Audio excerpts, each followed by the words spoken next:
Good evening. It's Sunday, April the 7th in the year 2013 AD, and welcome to the 20th episode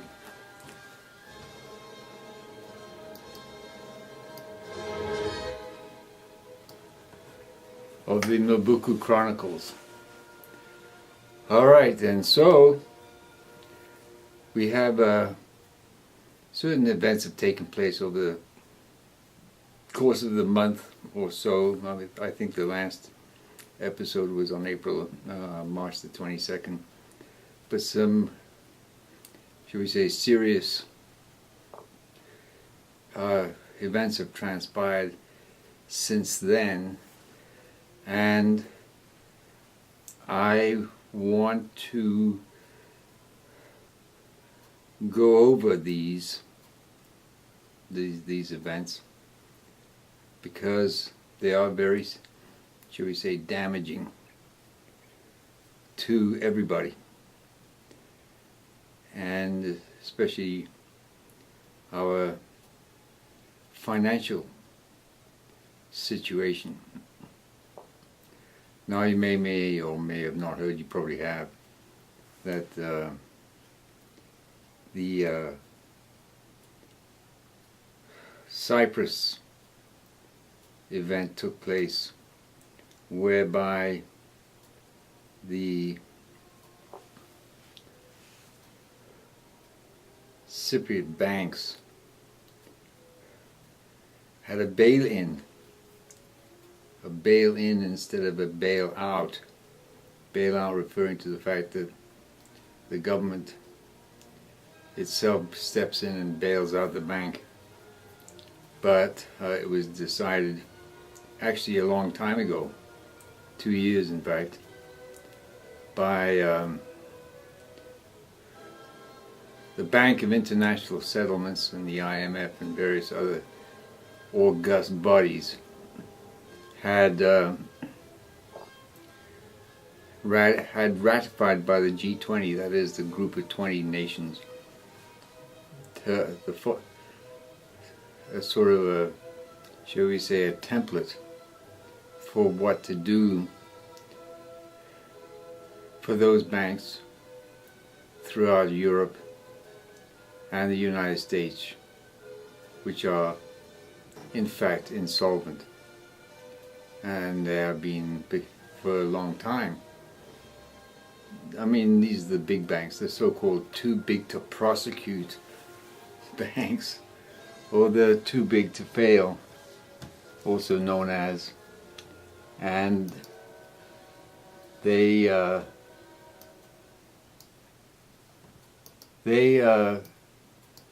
put together this agreement.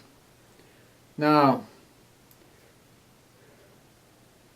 this is actually a very, very telling event, because I have mentioned in the past on these Mobuku Chronicles, at least over a year ago, at least, I don't know what episode it was, you'd have to check it out, maybe 10 or 11, where, let me see here, I got a log of all the episodes I've done so far.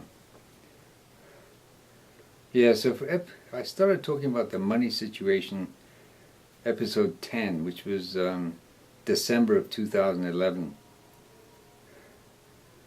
and episode 11, 12, 13. So I did that, and in the course of doing that, I suggested strongly for you to do two things. One is to get completely out of the banking system entirely. In other words, to remove all your assets that are in the bank, your deposits. And I include CDs and that, you know. Also the pension funds, I said, the IRAs and the 401ks, just get them out of there and take the money that's there, pay the taxes, whatever they are, and put that money into gold and silver, platinum, and palladium, which you have in your own possession. You do not store it anywhere else other than certain, places you can hide it in your backyard or your attic or wherever. And you don't tell anybody except for your, closest, and I do mean closest, friends, spouse, whatever. I mean, it's very important you understand what's going on. And I talked about this at quite some length. Now, what's going on is that all the too big to fail banks, which are all insolvent, okay, they're all insolvent. Bank of America, Citibank, JP Morgan Chase, Wells Fargo, they're all insolvent, totally. Because, and you can't trust their, monthly or quarterly statements that they, have to by law put out. Because back in 2011, the Financial Accounting Standards Board, under pressure from Congress, allowed them, that is the banks, to mark their assets to whatever they felt that they were worth, notwithstanding the fact that there is no market for their assets. There's none. So instead of marking the assets to market, meaning that they were totally worthless, derivatives and whatnot, mortgages, etc., they said you could mark them to whatever fantasy number you want them to be. The fact of the matter is, the banking system worldwide, especially in Europe and America, has only been kept going by narco money laundering. The United Nations pointed that out. They put out a report way back in 2008 when this ongoing crisis first quote unquote hit. It was actually been going on a hell of a lot longer than that. So I'm going to read some stuff to you. So bear with me, because this is very significant to understand what's happening, what is actually going on. Because you won't get this reported anywhere in the mainstream media. That is for sure. All right, so this is a report. This is was posted originally, at least I saw it for the first time, on Harvey Organ's Silver and Gold report. It's a blog he has that he puts up every night of the week, trading week. Well worth reading.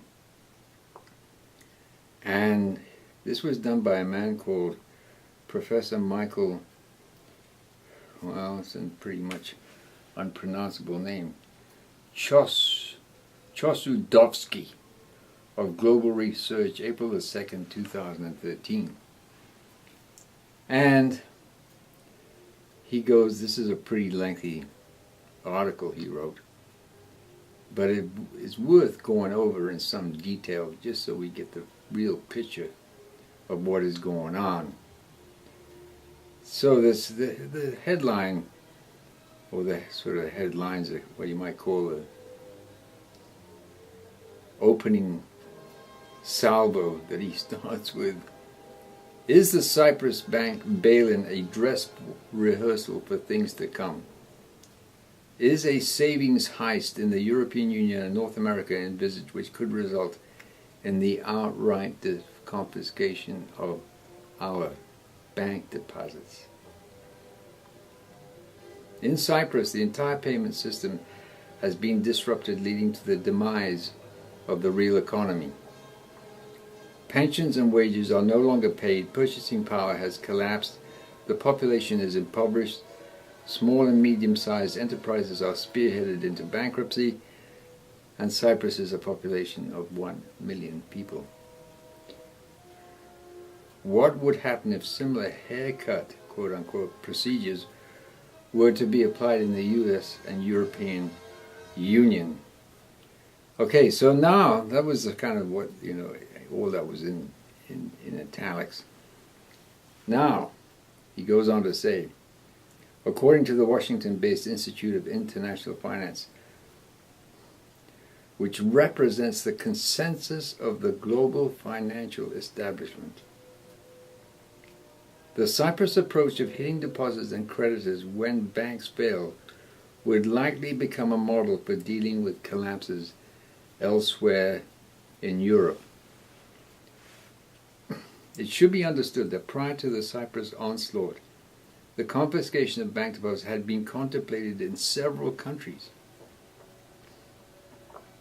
Moreover, the powerful financial actors who triggered the bank crisis in Cyprus are also the architects of the socially devastating austerity measures imposed in the European Union and North America. That's what he says here. Does Cyprus constitute a model or scenario, or shall we say a trial run? Okay, so are there lessons to be learned by these powerful financial actors to be applied elsewhere at some later stage in the Eurozone's banking landscape, and by extension, because they're all intertwined, all these banks? It's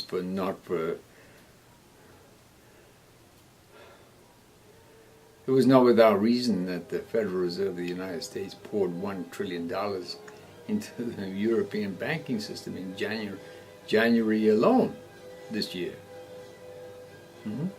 So it's all interconnected. And all these banks, including the big banks in Europe, as I said, are insolvent. Usually because of taking losses on derivatives. And I'm not going to even go into the whole arcane area of derivatives, because it is incredibly complicated and it is totally phony. It's totally phony. The only reason why these derivatives were generated in the first place was because the banks involved in creating these, as Warren Buffett called them, weapons of mass destruction, financial mass destruction, took enormous fees in creating these derivatives and selling them to unwitting investors, including pension funds and other banks and municipalities and so forth and so on. It's just total insanity. It really is. Financial insanity, which was further compounded this week, and on Friday, but I'll get into that later. Now, the whole thing is a process. This is what this man says here. What is that